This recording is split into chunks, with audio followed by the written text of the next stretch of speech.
생활 속 법률 히어로 이승우 변호사의 사건 파일.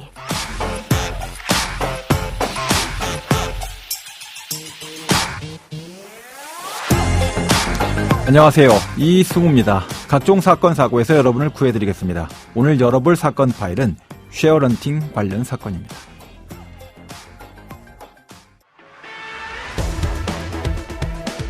부모가 아이들의 일거수일투족을 기록하고 온라인으로 공유하는 행위를 쉐어런팅이라고 합니다. 부모에겐 표현의 자유를 누리는 행위지만 아이에겐 사생활과 정보의 자기 결정권을 침해하는 일이 됩니다. 사건 파일 오늘 주제는 아동의 자기결정권과 초상권을 침해하는 쉐어런팅 사건입니다. 자, 여러분들도 어린 시절 담은 원하지 않는 영상, 사진들이 사방에서 검색에 노출된다면 정말 싫으실 겁니다.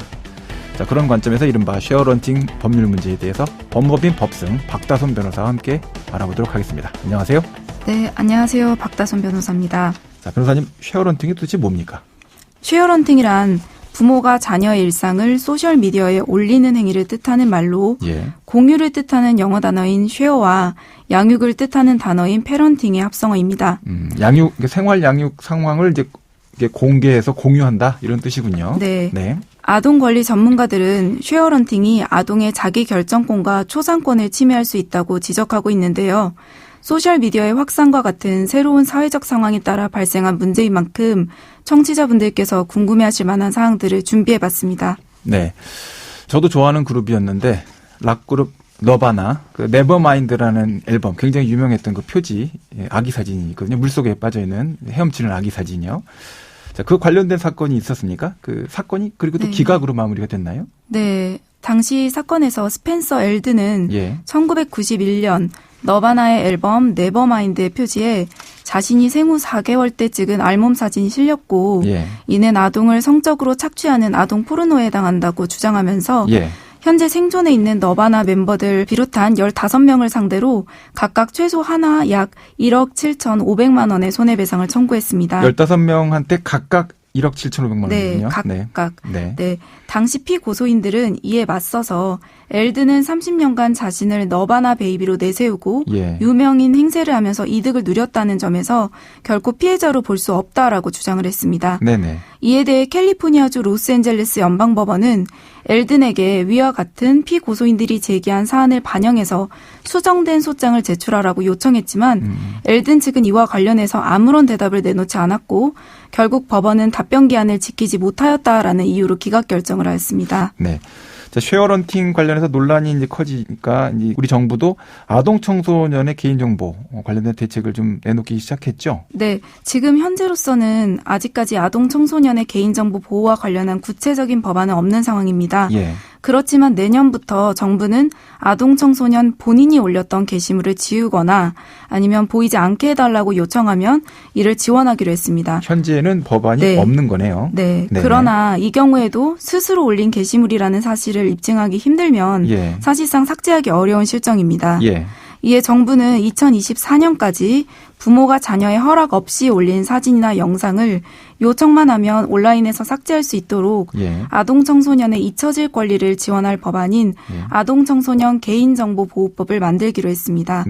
이 법이 제정이 된다면 본인이 아닌 다른 사람이 올린 개인정보라도 삭제를 요청할 수 있게 될 것으로 예상이 됩니다. 자, 그럼 변호사님 오늘 준비하신 사건 좀 구체적으로 만나볼까요? 네, 오늘 사건은 제가 보기에도 매우 독특한 사건인데요. 2016년 10월 캐나다 엘버타주 캘거리시에 사는 당시 13세였던 데런 렌달은 자신의 부모를 상대로 합의금 약 3억 원을 청구하는 소송을 제기하였는데요. 그 이유는 부모가 자신이 아기일 때 나체인 상태로 머리 위에 도너츠를 올려놓는 등 연출해서 찍은 수천 장의 사진을 페이스북에 공유하였다는 것입니다. 지금 현재 소송을 한 시점이 13세라는 건가요? 네, 당시 13세였을 때 소송을 제기했습니다. 캐나다 국영방송 CBC는 전화 연결로 출연했던 그 렌달이 부모가 올린 사진들은 나의 이미지를 심각하게 훼손했다면서 사진을 과도하게 공유하는 부모들로부터 앞으로 태어날 아기들이 법적으로 스스로 보호할 수 있도록 하기 위해서 자신이 나서서 자기의 부모를 고소했다라고 말을 했습니다. 당시 방송 진행자가 부모가 단지 당신이 귀여워서 사진을 올린 건데 너무 심각하게 반응하는 것 아니냐고 묻자 렌달은 그건 부모들이 잘못 이해하는 것이고 사진을 올린 행위는 나의 삶에 큰 영향을 준다라고 하면서 자신의 변호인이 자신이 지난 여름에 직장을 구하려고 할 때 부모가 그렇게 과거에 올렸던 사진들이 고용에 방해가 될 수 있다라고 조언을 했다고도 말하였습니다. 이와 더불어 합의금에 대해서는 10년의 굴욕에 비해서는 작은 돈이다라고 말하기도 하였습니다. 그렇군요.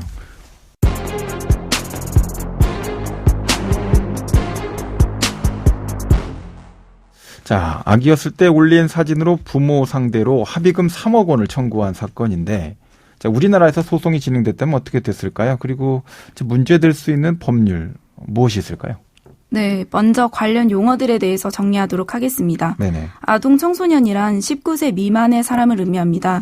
특히 N번방 사건을 계기로 국회에서 형법 제305조와 관련하여 미성년자 의제 강간 기준 연령을 기존의 만 13세 미만에서 만 16세 미만으로 높이는 법안을 통과시켰고 해당 개정 법률은 2020년 5월 19일 공포되었습니다. 네네. 이처럼 우리나라에서는 자신의 성생활에 대해서 결정할 수 있는 능력, 즉 성적 자기결정권이 16세를 기점으로 달라진다고 보고 있습니다. 네. 아동 청소년은 온전히 성적 자기결정권을 행사하기 어렵고 또 타인의 성적 침해로부터 자신을 방어하기 어려운 처지에 놓여 있습니다. 한편 아동복지법 제17조에서는 아동에게 성적 수치심을 주는 행위 그리고 아동의 정신건강에 해를 끼치는 행위를 금지 행위로 규정하고 있습니다. 따라서 부모가 자녀의 나체 사진을 온라인상에 공유하는 것은 아동의 인격권 침해와도 연결될 수 있으며 더 나아가서 아동에 대한 성적 학대 행위로 해석될 가능성도 있습니다. 특히 성폭력 범죄의 처벌 등에 관한 특례법 제14조에서는 카메라나 그 밖의 이와 유사한 기능을 갖춘 기계장치를 이용하여 성적 욕망 또는 수치심을 유발할 수 있는 사람의 신체를 촬영 대상자의 의사에 반하여 촬영한 자는 처벌한다라고 규정하고 있습니다. 이 경우 7년 이하의 징역 또는 5천만 원 이하의 벌금에 처할 수 있습니다. 자, 이제 해외 사례를 좀 더 살펴볼까요? 쉐어런팅으로 피해 보면 벌금을 물게 할 수 있는 국가들이 있습니까? 네, 실제 프랑스에서는 부모가 자녀 본인의 동의 없이 소셜미디어에 사진을 공유할 경우에 최대 징역 1년 그리고 하나 약 6천만 원 정도의 벌금을 물어야 합니다. 베트남의 경우에도 2018년부터는 부모가 자녀의 사진이나 동영상 등을 본인의 허락 없이 SNS에 올리면 처벌할 수 있도록 하는 법 개정을 추진하였는데 그 내용은 만 7세 이하의 어린이의 개인정보를 올리려면 당사자의 허락을 반드시 받아야 하고 이를 어길 경우 최고 한화 약 260만 원의 벌금형에 처하도록 하고 있습니다. 그렇군요. 이러한 외국의 사례는 아직 쉐어런팅에 관한 명확한 법적 규정이 없는 우리나라의 길잡이가 될 수 있을 것으로 판단합니다. 네. 자, 그러면 오늘 사건에 담긴 법적 포인트를 한 줄로 정리하고 실제 법적 대응과 자문 이어가 보도록 하겠습니다.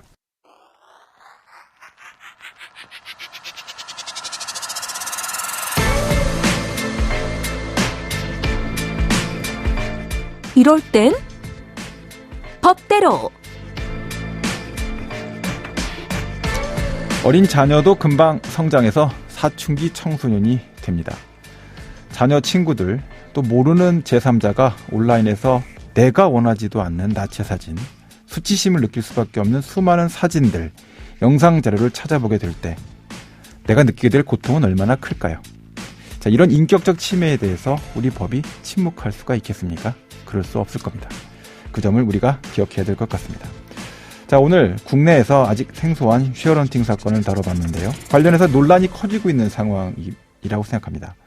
청취자분들께서도 쉐어런팅 법적으로 아주 잘 알아두셔야 될 것 같은데 또 어떤 점 더 주의하면 좋을까요? 네, 호주 사이버안전위원회는 소아 성도착증 범죄 사이트에서 발견된 사진 중 무려 절반이 SNS에 올라온 사진이라는 내용을 발표하기도 하였습니다.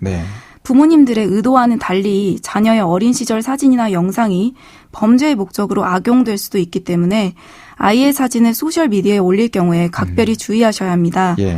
또 혹시라도 이와 관련해서 문제가 발생할 경우에는 변호사의 법률 조력을 받아서 신중하게 대응하시는 것이 중요합니다. 네, 지금까지 박다솜 변호사와 함께했습니다. 오늘 말씀 고맙습니다. 네, 감사합니다. 생활 속 법률 히어로 이승우 변호사였습니다. 내일도 사건에서 여러분들을 구해드릴 사건 파일 함께 열겠습니다.